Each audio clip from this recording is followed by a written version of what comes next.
খড়গপুরে new traffic এলাকায় বেপরোয়া ট্রাকের ধাক্কায় মৃত্যু এক স্কুটার আরোহী। ট্রাক চালককে ধরে বেদম মারধর করলেন স্থানীয়রা। খড়গপুরে নিউ ট্রাফিক এলাকায় বেপরোয়া ট্রাকের ধাক্কায় এক স্কুটার আরোহীর মৃত্যুর ঘটনা। ট্রাক চালককে বেধড়ক মারধর স্থানীয়দের।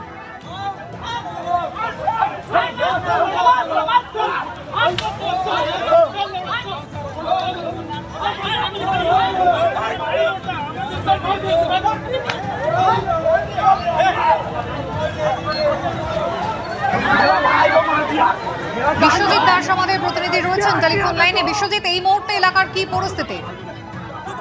কুসুমিতে যেটা বলে যাচ্ছি, গতকাল রাতে নিউ ট্রাফিক এলাকায় একটি ট্রাকের ধাক্কায় এক যুবকের মৃত্যু হয়, বাইক আরোহী। তখন ওখানে এলাকার ওই যুবক বলে এলাকার লোকেরা ক্ষুব্ধ হয় এবং ট্রাক চালককে ধরে বহু মারধর করে।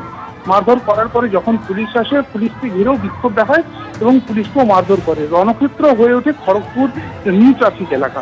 কুসুমিতা, ধন্যবাদ।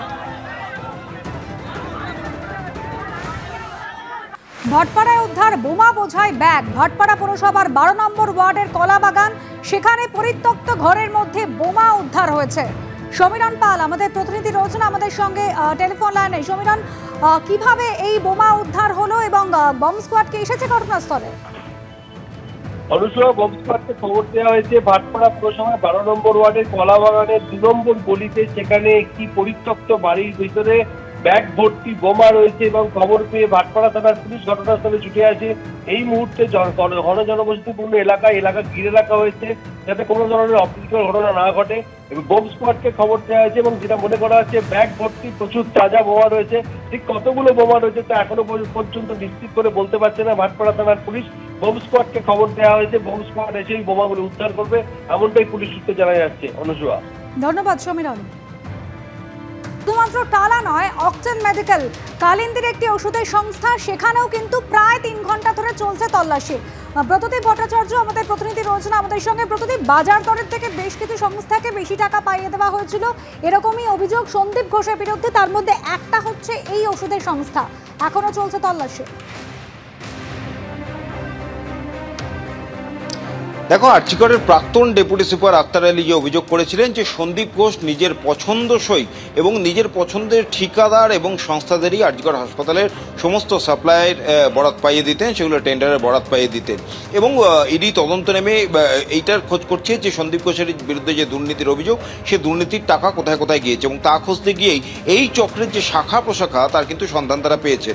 যেই সময়কালে সন্দীপ ঘোষ আর্চিকর হাসপাতালের অধ্যক্ষ ছিলেন, অর্থাৎ 2021-এর সেই সময় থেকে দেখা গিয়েছে যে আরজিকর হাসপাতালে এই অক্টেন মেডিকেলের তরফ থেকে বেশ কিছু জিনিস সাপ্লাই করা হয়েছিল এবং মূলত যে মেডিকেল ইকুইপমেন্টসই সাপ্লাই করে থাকে এই অক্টেন মেডিকেল।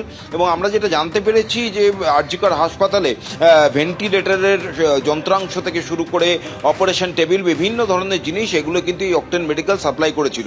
এখন ইডি সেই সমস্ত লেনদেনগুলো সব খতিয়ে দেখছে এবং খতিয়ে দেখে সন্দেহজনক কিছু পাওয়ার পরেই অক্টেন মেডিকেলের এই অফিসে তারা এসছেন। তারা মূলত জানার চেষ্টা করছেন যে অভিযোগটা ছিল সন্দীপ ঘোষের বিরুদ্ধে, যে তার পছন্দ মতো সংস্থা এবং ঠিকাদারদেরই শুধু টেন্ডারের বরাত পাইয়ে দেওয়া হতো, অক্টেন মেডিকেলও সেইভাবে বেআইনিভাবে সেই সমস্ত বরাতগুলো পেয়েছিলেন কিনা। এবং সেই সমস্ত জানার জন্যই কিন্তু এই অক্টেন মেডিকেলের যে অফিস কালিন্দিতে, কালিন্দি হাউজিং এস্টেট, এইখানে এই যে বিল্ডিং C28 নম্বর বিল্ডিং, সেই বিল্ডিংয়ের একতলায় এই অফিসে আজকে সকাল 6:45 নাগাদ ইডি আধিকারিকরা এসে পৌঁছন। এবং দেখতেই পাচ্ছ কেন্দ্রীয় বাহিনী জওয়ানরা গোটা এলাকাটি কার্যত ঘিরে রেখেছেন এবং এই সংস্থার একজন কর্মীকে খবর দেওয়া হয়েছিল, তিনি সকালবেলায় এসে এই সংস্থার দরজা খুলে দেন এবং তারপরেই ইডি আধিকারিকরা ভিতরে যান।